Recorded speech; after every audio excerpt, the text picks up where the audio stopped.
many years, hounded by hatred and trapped by fear.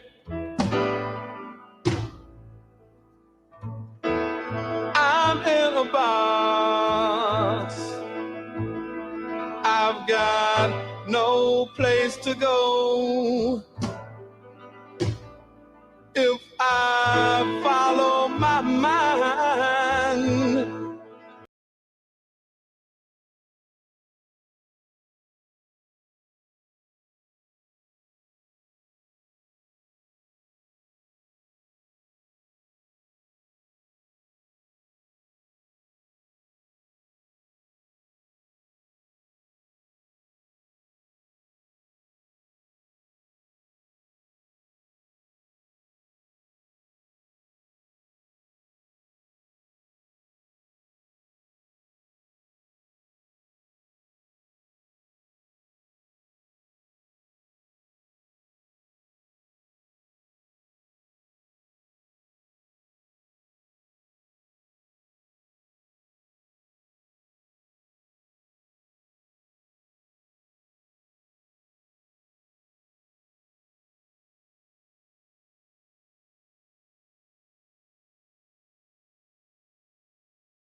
when emissions gap report shows that we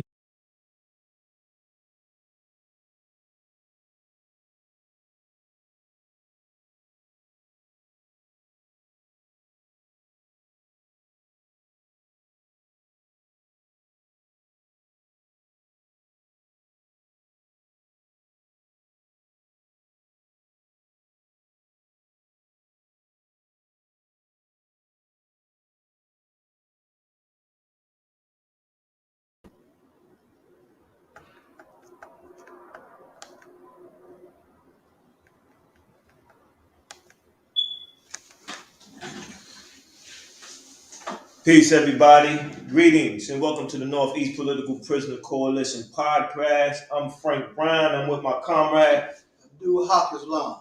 For those who are viewing for the first time, the Northeast Political Prisoner Coalition podcast is N.E.P.P.C podcast is a podcast that focuses primarily or exclusively rather on political prisoners, what we need to do to bring them home, and the fact that they sacrifice so much for us that we have to do our job and bring them home.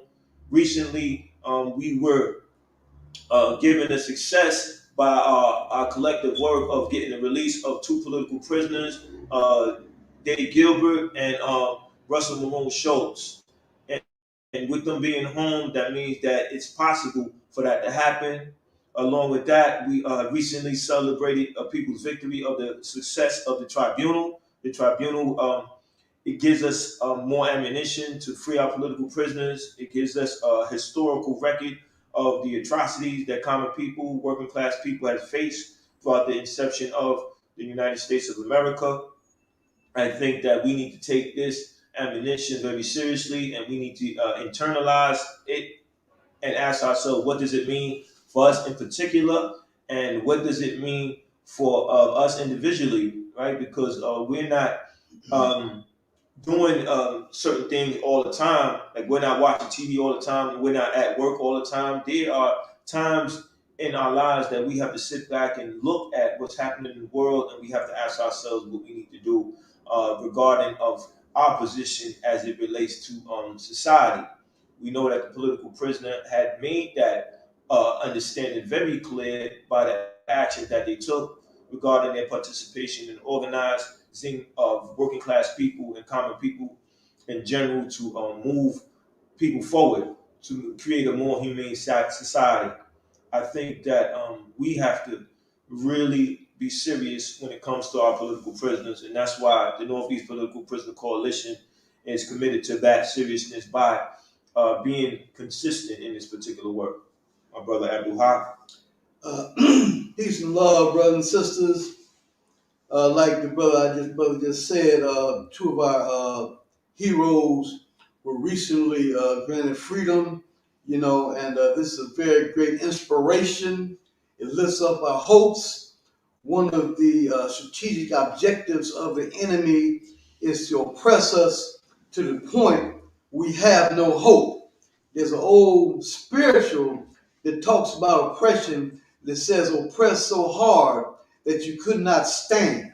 You understand? And so this is what they tried to do. They tried to destroy that aspect of our humanity that demands freedom, that demands justice, that strength in us, that courage, that fearlessness, that flame that cannot be put out. By violence, they try to stomp it out, to put it out. But our political prisoners, never lost that hope. They are our heroes. In the true sense. We deserve people who would defend us against the great atrocities, the great violence, the cruelties, and the attacks upon our people. To destroy all our rights, to take all our rights. Like your brother said, we recently had a tribunal where we laid out the in charge genocide. You know, I was listening to the news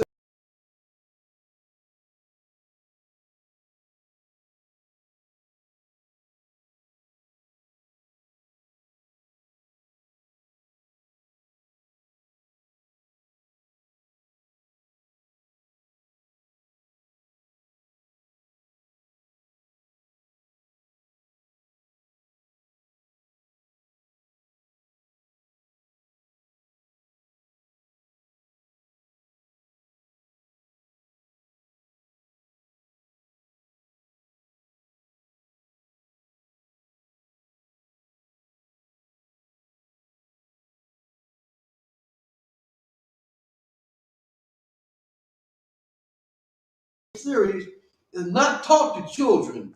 Critical race theory is taught on the college level.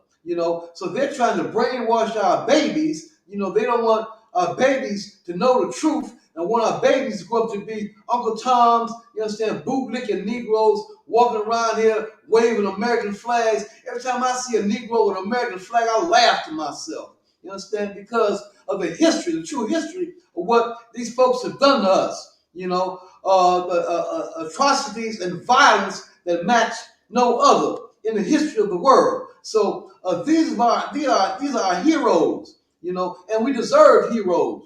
America talks about its troops, but what it doesn't reveal to us is how our troops acted in Vietnam, murdered 2.5 million people. It's been revealed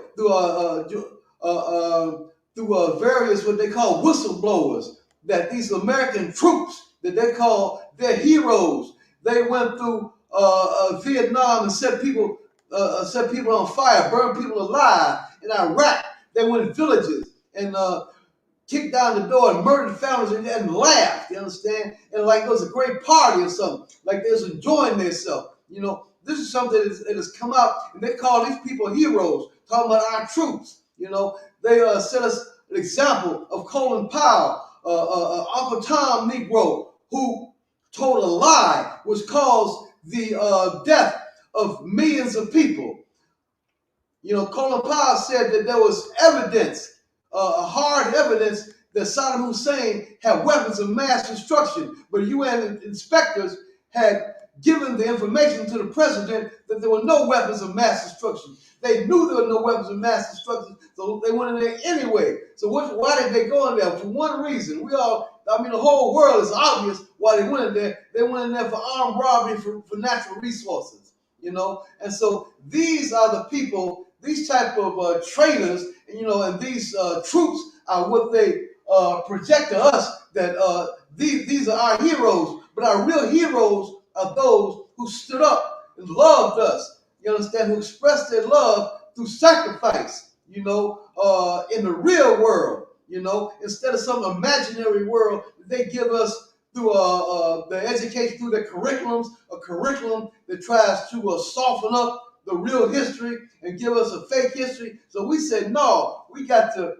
rebel against that by independently getting the information. That's what the tribunal did. The tribunal independently went against the wishes of these people who want to give us a fairy tale, a fake history, a lie, you understand, which will make us, will immobilize us, will paralyze us, you understand, will make us enemies to our own kind, you understand, will put a trauma in us, will have us hating one another and want to murder one another, So we say that we must tell the truth to our people, and this is the truth is that the incarceration of our heroes is among the great atrocities that this nation, that this system has inflicted upon the people.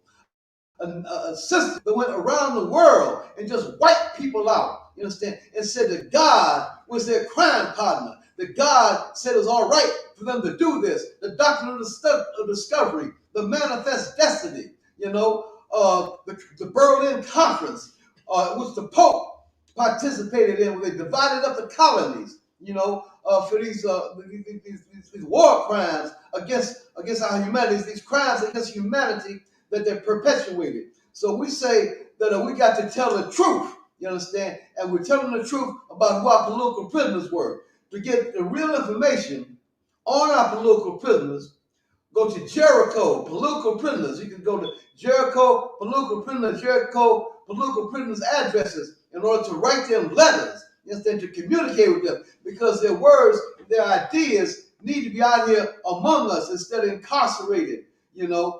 This medicine that can heal many of the ills that we suffer as a people.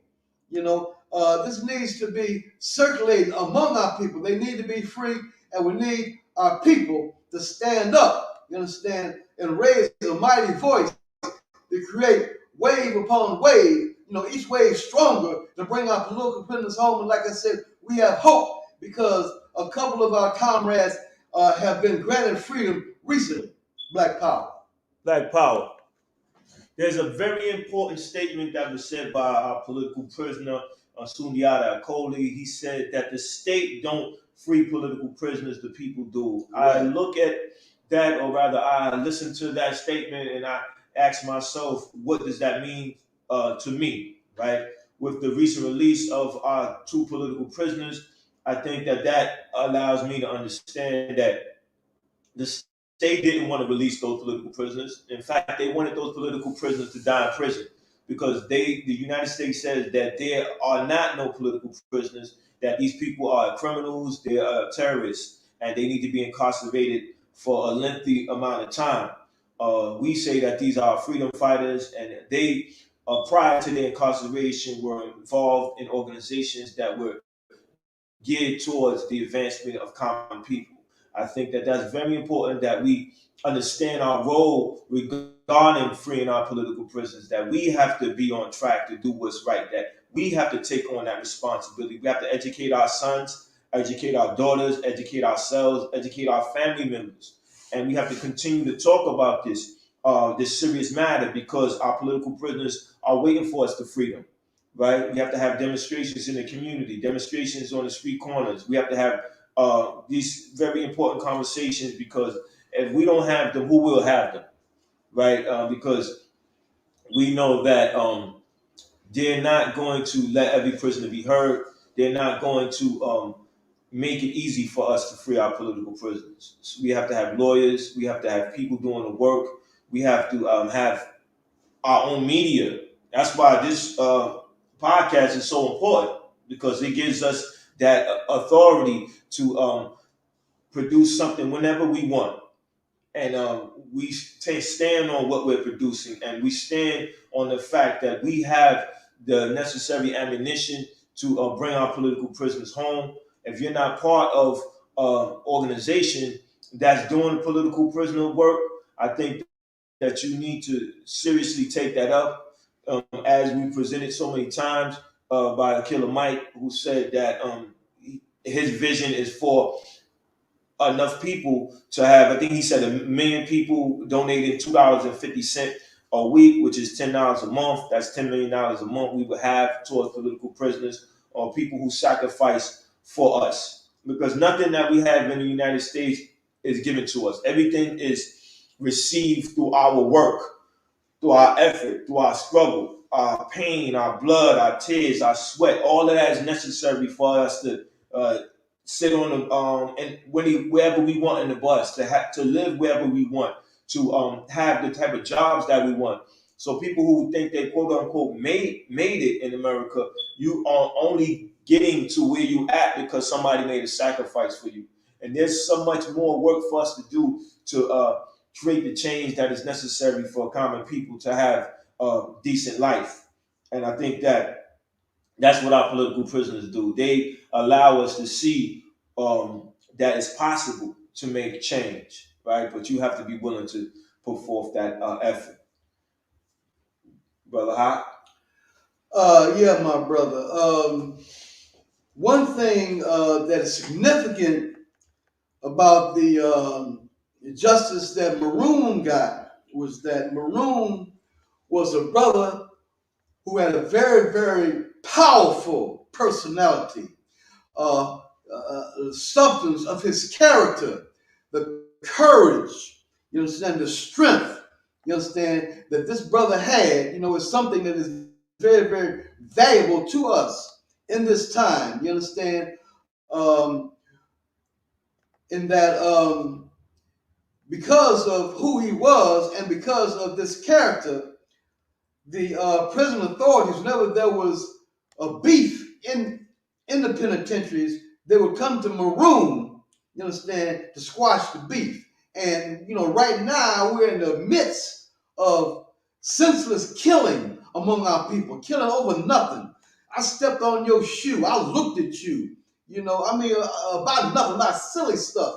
And we think about the sacrifices and the ideas of our political prisoners and our political people, our revolutionaries, and what they stood up against, what they resisted, these little beefs that our people get into and get and murder people for, you understand, and go to penitentiary for the rest of their life for. This stuff is just so silly and stupid, you understand. And so,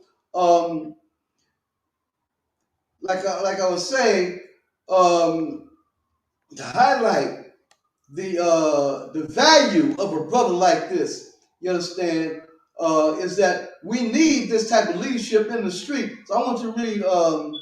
I sent letters to various political prisoners about sending messages out here from behind the walls to let their ideas escape the penitentiary, to circulate among the masses, to help us in this crisis of political of senseless violence among our people. And here's something I wrote called "We Will Stop the Killing."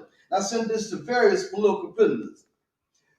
Black nationalists call the black nation to build our black power, to stop the killing in our black communities. It is a strategic task for black revolutionaries. It is an act of making the black revolution.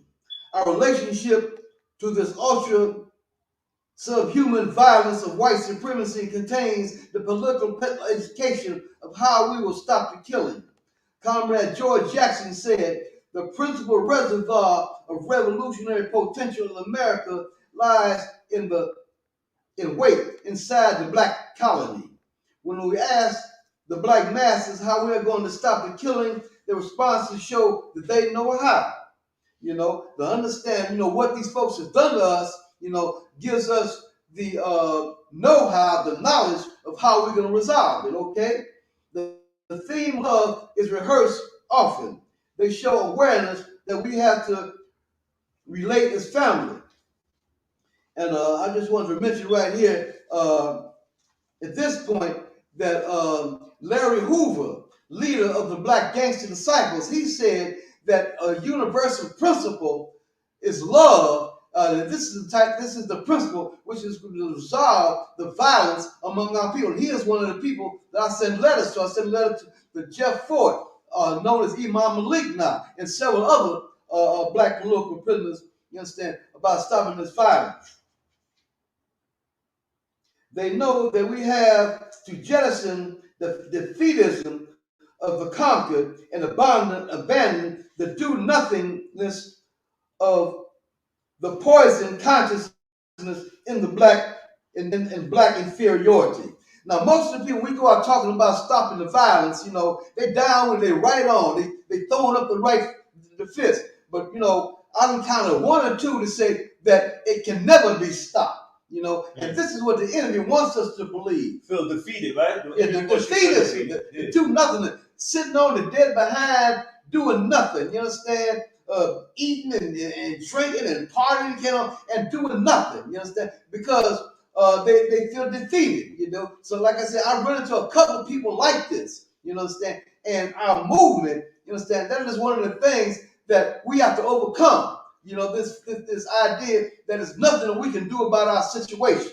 And so revolutionaries, they defeat that defeatism. Though the colonizer wars against education that tells the truth and accurately defines the reality of the colonial processes and colonized mind of our people are rapidly getting more and more woke.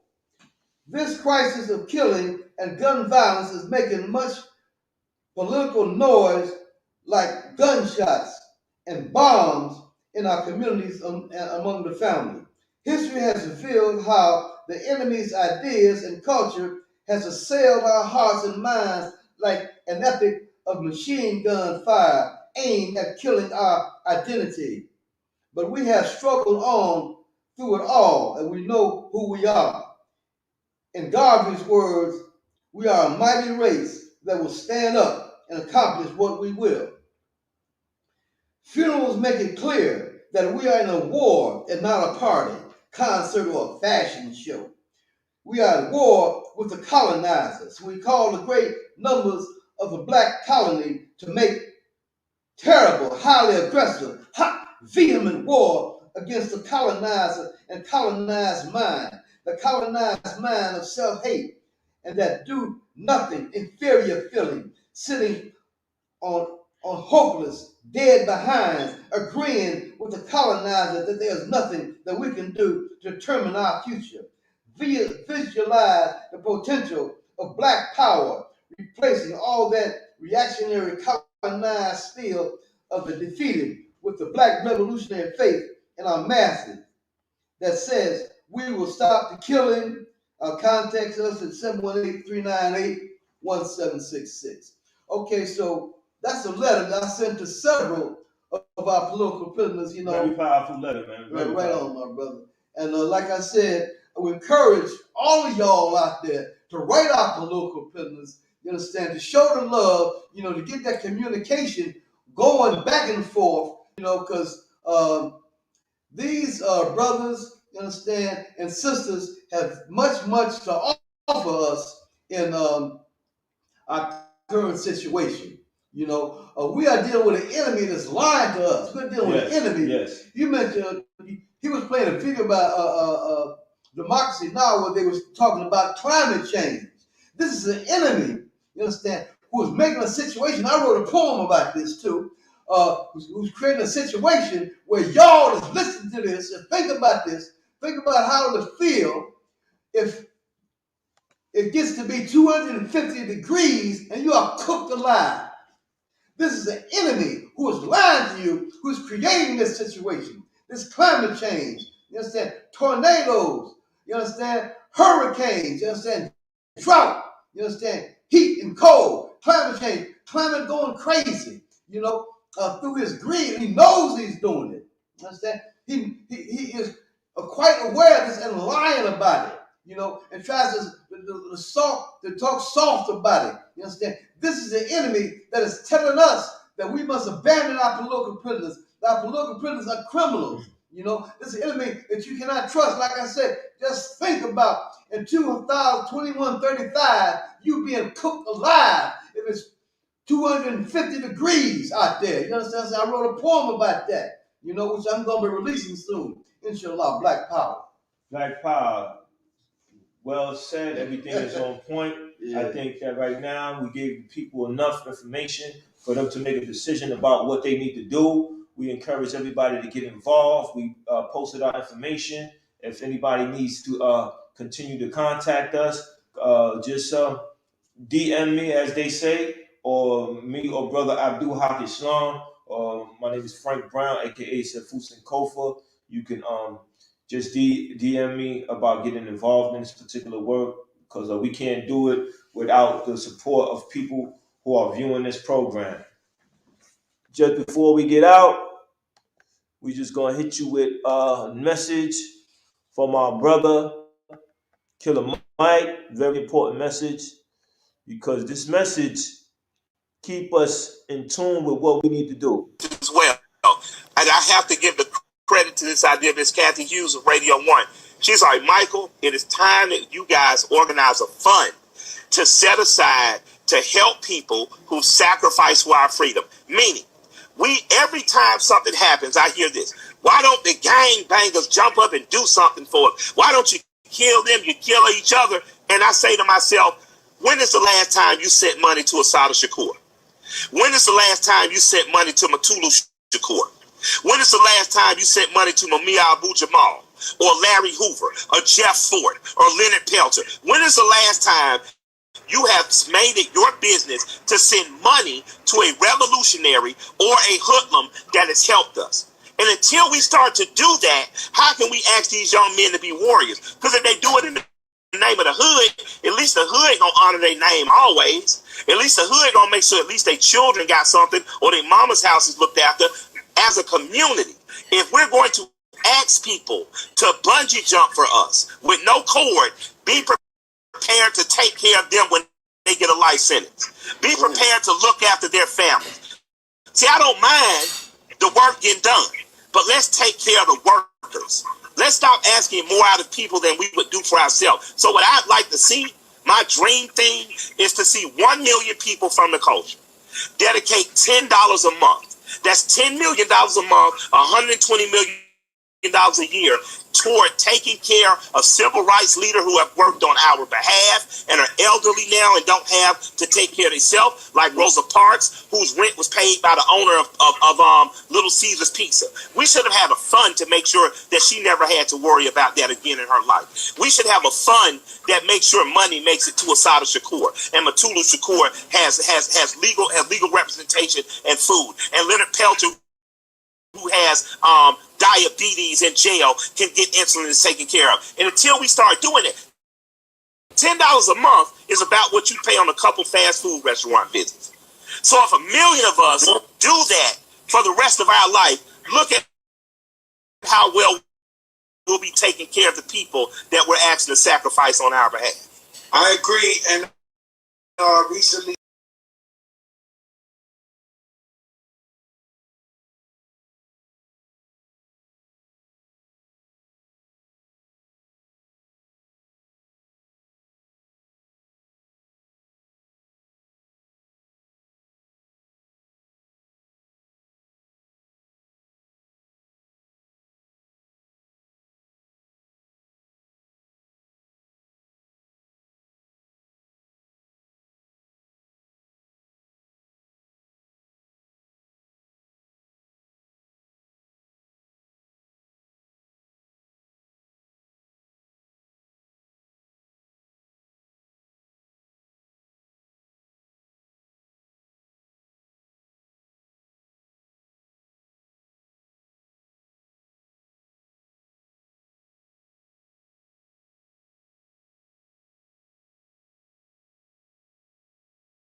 What's the call? Come on. What's the call? Come on. What's the call? Come on.